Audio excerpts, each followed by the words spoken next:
Okey, cuba jangan baca yang ni.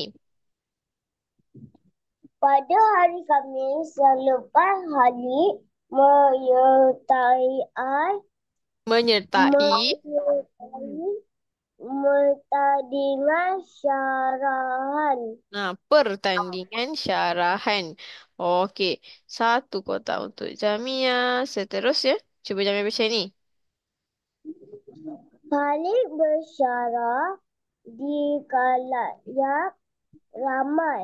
Bagus. Khalid bersyarah di khalayak ramai. Dua kotak untuk Jamia. Seterusnya, Orang ramai khusyuk mendengar. orang ramai khusyuk mendengar lagi dua kotak. Satu, dua. Seterusnya, Akhirnya Khalid berjaya menjadi Johan.